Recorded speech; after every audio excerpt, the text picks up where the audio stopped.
appears that President Milei is having some success in taming the inflation monster.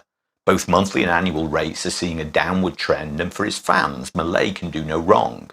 But what are the real costs of these achievements? And is it too soon for celebrations?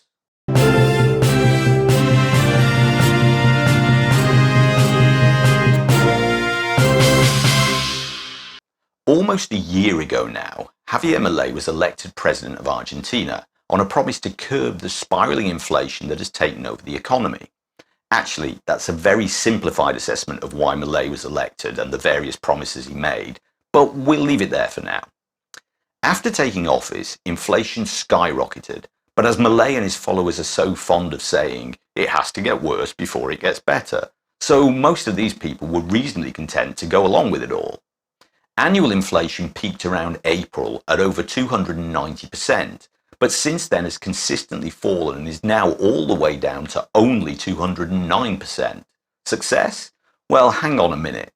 Despite the protestations of his followers, this is still way above the 160% that Milei inherited from the previous government at the start of December last year. So if one statistic doesn't fit the rosy picture Milei would like to paint, why not try another? Monthly inflation has been successfully brought under control, and at 3.5%, it's currently the lowest it's been since November 2021, around the end of the COVID lockdown. So, something to smile about there then. Of course, pointing at statistics on spreadsheets might be a cause for self-congratulation within the government, but it doesn't change the day-to-day realities of life for most people. Inflation of 200% is still very high inflation, and still means that prices change in the supermarkets on an almost daily basis. Removal of subsidies from public transport, energy bills and healthcare have led to steep price hikes that can be directly blamed on government policy. And Milei's recent use of his presidential veto to block university funding and state old age pension increases hasn't gone down at all well. All of this has taken some of the shine off Milei, and his popularity ratings are beginning to slip. The fiery outsider kicking open the doors of government to sweep away the established political caste is now the incumbent insider. Milei's language and ideas are having to adapt to the more pedestrian realities of being a president. Milei's speech last month to Congress to present the coming year's budget sounded a bit like a broken record. Half the speech was spent detailing a catalogue of failures of the previous administration, almost exactly the same as the speech Milei gave at his inauguration 10 months earlier. And despite no actual corruption scandals so far, there have been some accusations of economy with the truth and distortion of facts. A recent survey put public trust in Milei's government lower at this point into his term in office than either of his predecessor presidents, Macri or Fernandez. Hard-hitting austerity and continued high inflation have some inevitable consequences.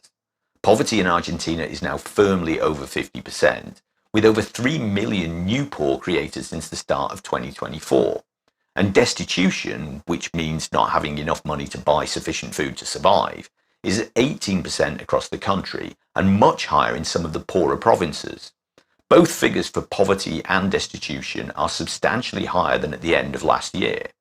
Unemployment is running at about 7.5%, and surviving without a family income must be pretty tough.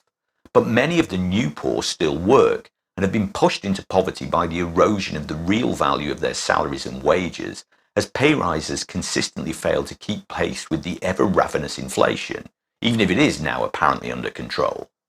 The government's reply to these facts is to continuously state that this is the situation they inherited from the previous government, and that things would be a lot worse if Milei's economic policies hadn't headed off hyperinflation.